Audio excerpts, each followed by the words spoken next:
How to sell PI token.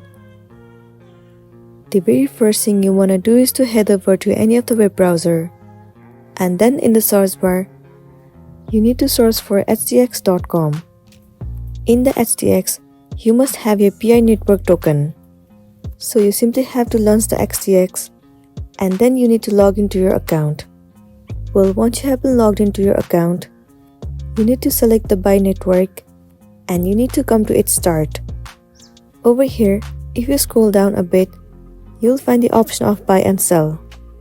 As we're looking on how to sell the PI token, you have to move into the section of login to sell. Over here, it will show you the current price of the PI network that you want to sell. And here in the amount section, you need to enter the amount of the PI network that you want to sell. After that, you can use this slider in order to set the limit of the PI network that you want to sell.